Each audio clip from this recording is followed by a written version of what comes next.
Dokumentaryong ito ay naglalakbay sa ating kasaysayan sa pamamagitan ng mga pananaw ng mga tao sa kanilang sariling tahanan. Sa bawat panayam, masisalayan natin ang kanilang mga alaala at pananaw tungkol sa mahalagang bahagi ng ating kasaysayan. Magandang araw sa inyong lahat. Ako si Maria Clarice Peñalosa at samahan niyo ako sa isang panayam. So ngayon makikipagpanayam po tayo kay Ginoong Ivan Ramos, isang 22 years old, President ng Masaya Youth Organization. So ayan, kamusta naman po kayo? Hello, good morning din po, Miss Tatis. Okay naman ako sa panahon niyo. Ayan. So, salamat sa oras na binigay mo sa panayam na ito. Para sa unang katanungan, bilang isang kabataan na namumuhay sa makabagong panahon, sa iyong pananaw, mahalaga ba ang ating kasaysayan at bakit? Actually, kapag tinanong natin yan sa iba't ibang kabataan na katulad ko, meron silang iba't ibang perspective. Pero para sa akin, bilang isang estudyante din na katulad mo, mahalaga talaga na patuloy pa rin natin tandaan yung mga kasaysayan. Dahil dito, sa kasaysayan na yun, namulat tayo kung ano yung meron tayo. At dahil sa kasaysayan na yun, malalaman natin kung ano yung ginawa ng ating mga bayani, yung una nating mga magulang ng panahon nila, at kung paano nila ipinaglaban ang ating karapatan at kalayaan. Maraming salamat sa iyong maraming information. So, para naman po sa ikalawang tanong, sa iyong palagay, malaki ba yung epekto nito or may contribution ba ito sa pangyayari ngayong kasalukuyan? At paano mo ito nakikita o nararanasan sa iyong buhay o sa ating lipunan? Oo naman po. Sorry. Oo naman po. Malaki talaga yung epekto dito sa panahon natin ngayon. Lalo tigit sa katulad ko na kabataan.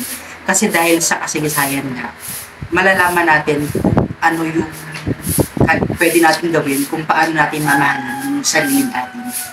Katulad sa panahon ngayon, marami ng mga banyagang paniniwala, marami ng banyagang mga bagay na nakaka-apekto sa kung sino at kung ano talaga tayo bilang isang Pinoy. Dahil sa kasaysayan nito, ito yung buwabat sa ating buhay at ating pananaw kung paano tayo magbalik at i-embrace kung ano yung yaman at kung ano yung sarili natin na dapat natin i-treasure. Yan, maraming salamat sa iyo, Mr. Ivan Ramos. Upang higit nating maunawaan ang kahalagahan ng kasaysayan ng Pilipinas sa ating edukasyon, makakasama natin ngayon si Ginoong Reynaldo Conaco, kasalukuyang punong guro ng Trangka Elementary School.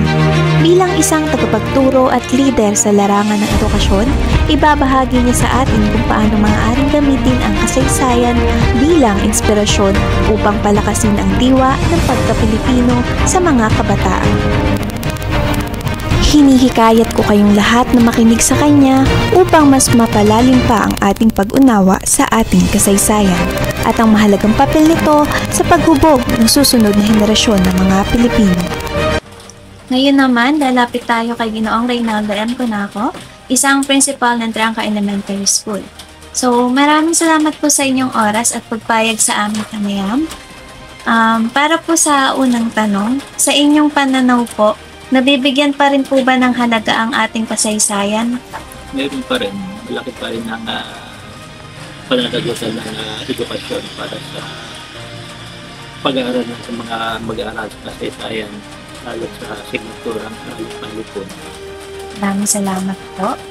Para sa ikalawang tanong po, sa inyong palagay, ano po ang epekto o contribution ng mga kaganapan ng ating kasaysayan ngayong kasalukuyan?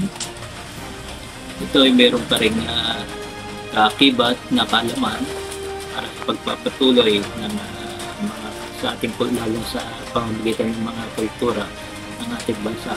Kaya dapat na malaman at matutunan din ng mga mag-aaral para sa kasalukuyan o makabagong henerasyon. Maraming salamat po. Maraming salamat sa lahat ng nakabahagi sa panayam na ito. Ang kanilang mga sagot at pananaw ay nagsisilbing patunay na ang kasaysayan ay nananatiling mahalaga sa kabila ng pagbabago. Ang kasaysayan ay patuloy na nagbibigay inspirasyon, aral at direksyon para sa ating lahat. Ang dating mulat ay hindi na muling pipikit. Sa paglingon sa mga aral ng nakaraan, tayo ay may lakas at gabay upang harapin ang kinabukasan ng Pilipinas.